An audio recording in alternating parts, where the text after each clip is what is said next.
I thank the gentleman, the gentlelady from Georgia, Ms. McKinney. Oh, thank you, Mr. Chairman. Mr. Secretary, I watched President Bush deliver a moving speech at the United Nations in September 2003, in which he mentioned the crisis of the sex trade. The President called for the punishment of those involved in this horrible business. But at the very moment of that speech, DynCorp was exposed for having been involved in the buying and selling of young women and children. While all of this was going on, DynCorp kept the Pentagon contract to administer the smallpox and anthrax vaccines and is now working on a plague vaccine through the Joint Vaccine Acquisition Program.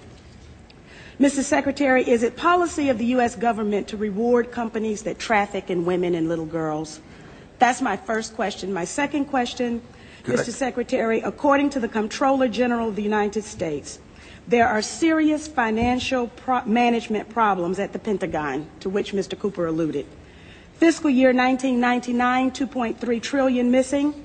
Fiscal year 2000, $1.1 trillion missing. And DOD is the #1 reason why the government can't balance its checkbook.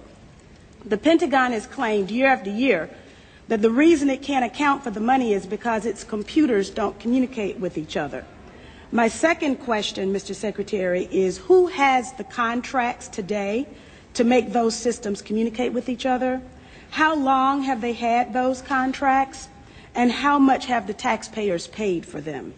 Finally, Mr. Secretary, after the last hearing, I thought that my office was promised a written response to my question regarding the 4 war games on September 11th.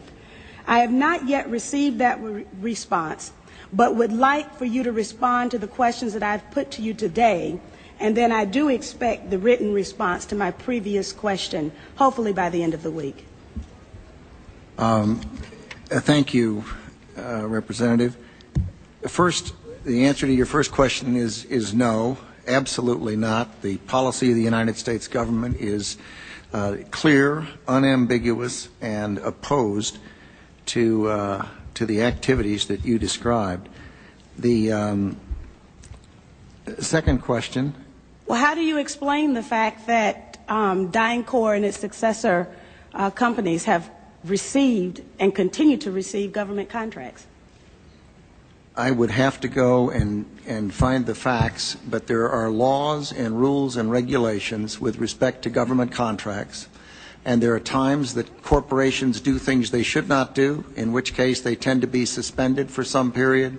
There are times then that under the laws and the rules and regulations passed by the Congress and implemented by the executive branch, that corporations can get off of out of the penalty box, if you will, and be permitted to engage in contracts with the government. They're not generally not barred in perpetuity. This company was never in the penalty box. If you could proceed to my second question, please.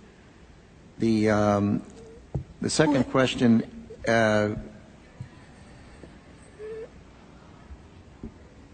I've forgotten what the second question was. I think Ms. Jonas knows it. Okay. Thank you, Ms. McKinney. I appreciate the question. I appreciate your interest in our department's financial condition, and we are working very hard on that program. I've just come back recently. I understand that you're working hard on it, but my question was, who has the contract? How long have they had that contract, and how much money have we spent on it? In general, we spend about $20 billion in the Department on Information Technology Systems. The accounting systems are part of that. I can get you the exact number for the record of what we spend on our current, what we call legacy systems, and those that we're moving toward. And who has the contracts? That would be a multitude of individuals. Could you name some, please? Well, I think off the top of my head, well, I would rather not. I'd rather provide that for the record. That's not privileged information, is it? I'm sure it's not. Well, please. Yeah. And we still have time, so please. I would be glad to provide for the record. I don't want to talk from the top of my head and be incorrect. On your first question, I'm advised by Dr. Chu that it was not the corporation that was engaged in the activities you characterized, but I'm told it was an employee of the corporation, And it was some years ago in the Balkans that took place. It's my understanding that it continues to take place, and Is that right? Yes. Well, if you can give me information to that effect, I'm sure you are interested in all of the information that I have, and I'll be more than happy to provide it to you. Good, thank you. But I would also like to get information from you. Okay. For example, the information that I just requested about who has those contracts.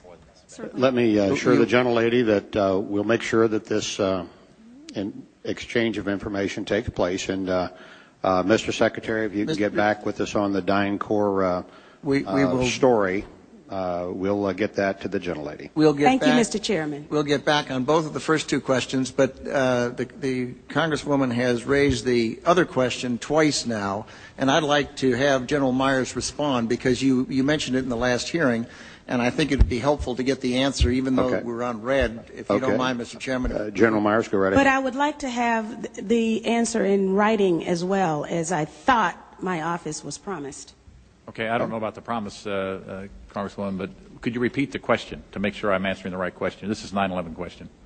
The question was, we had 4 war games going on September 11th, and the question that I tried to pose before the Secretary had to go to lunch was whether or not the activities of the 4 war games going on September 11th actually impaired our ability to respond to the attacks.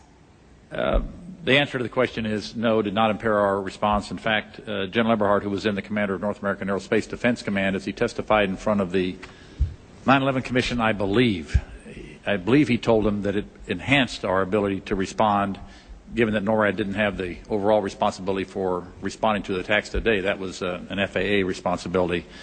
But they were 2 CPXs. There was 1 Department of Justice exercise that didn't have anything to do with the other 3.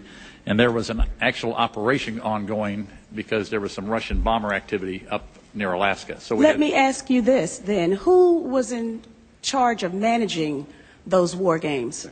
And General, why don't you give the best answer you can here in a short period of time, and we'll. The gentlelady wants to get a written answer anyway, and then we can move on to other folks. The important thing to realize is North American Aerospace Defense Command was responsible. These are command post exercises. What that means is all the battle positions that are normally not filled are indeed filled. So it was an easy transition from an exercise into a real-world situation. It actually enhanced the response. Otherwise, it would take somewhere between 30 minutes and a couple of hours to fill those positions, those battle spaces, with the right staff officers. What that means to a real-world situation. It actually enhanced the response. Mr. Chairman, begging your indulgence, was September 11th declared a National Security Special Event Day? What that means. I'd have to look back. I do not know. You mean after the fact or before the fact? No, because of the activities going on that had been scheduled at the United Nations that day. I'd have to go back and check. Don't know. Thank you. Okay. I thank the gentlelady. The chair would ask the gentleman from South Carolina to indulge us in that I should have called on Mr. Marshall here in the regular order and missed him, and the gentleman was here. So, is that okay, Mr. Wilson? We'll recognize the gentleman from Georgia, Mr. Marshall. Thank you, Mr. Chairman, and I appreciate Mr. Wilson's indulgence. Well, you're going to owe him. Probably not very much.